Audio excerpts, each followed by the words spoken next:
Shalom, giving all praises to Yahweh, Bahashem, Yahweh Shai, Bahashem Rakakadash. Shalom to all you brothers and sisters that might come across this video. Shalom to all you camps out there, especially the brothers of GMS. And so today, August 4th, Ukraine has struck a Turkish cargo ship. This was off the coast of the Caspian Sea in Russia. So I'm going to just play this real quick. As you can see, they hit the ship. I believe it was carrying food supply and other sources. So things are heating up. We know that Turkey is obviously against Israel, and Ukraine is aligned with Israel. They're pretty much Israeli backed. So this is a small development, but something to watch.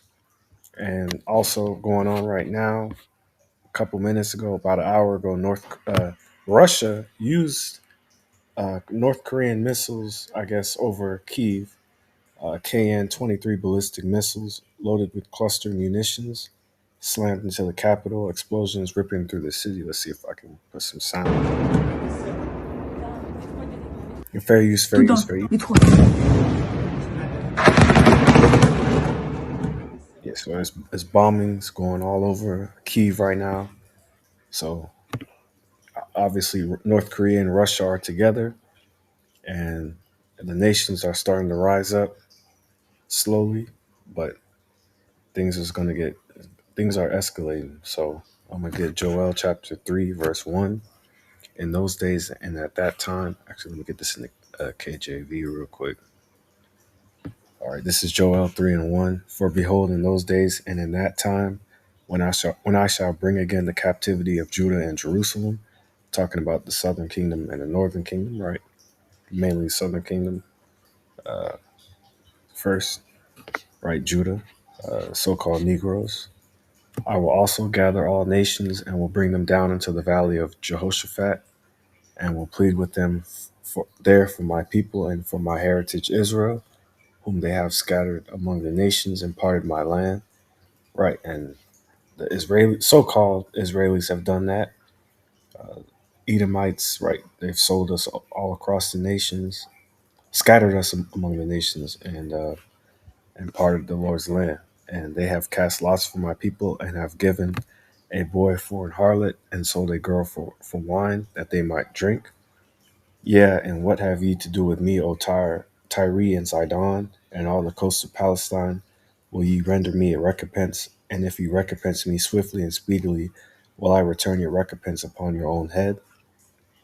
Because you have taken my silver and my gold, and have carried into your temples my goodly pleasant things, the children also of Judah and the children of Jerusalem have ye sold unto the Grecians, that ye might remove them far from their border. So this is all taking place because of what these other nations, especially starting with the Edomites, have done to our people, the Israelites, these so-called Negroes, Latinos, and Native Americans, and you scattered Israelites among these other nations that might have the appearance of these other nations. So it's not a particularly black Negro type thing only. It's not that. Um, start verse 7. Behold, I will raise them out of the place where ye have sold them, and will return your recompense upon your own head.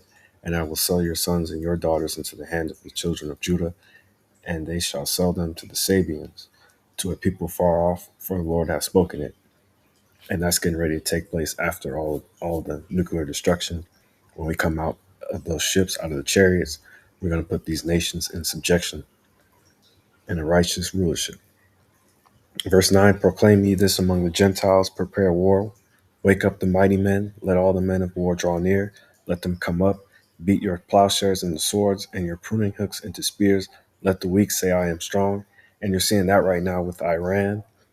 They're starting to rise up, starting to get more confidence. Basically, they've already defeated America, Babylon the Great, so they're starting to say I'm strong, right? I'm no longer in a weak state. I'm not scared of the so-called bully of the world anymore. And eventually you're already starting to see the other nations despise America and pretty much look at America as being as being weak. And verse 11, assemble yourselves and come, all ye heathen, and gather yourselves together round about thither. Cause thy mighty ones to come down, O Lord. Let the heathen be wakened and come to the valley of Jehoshaphat. For there will I sit to judge all the heathen round about. Put ye in the sickle, for the harvest is ripe. Come, get you down, for the press is full. The fats overflow, for the wickedness is great.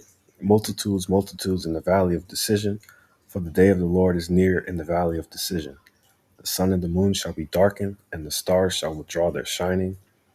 The Lord Yahweh also shall roar out of Zion and utter his voice from Jerusalem, and the heavens and the earth shall shake. But the Lord will be the hope of his people and the strength of the children of Israel.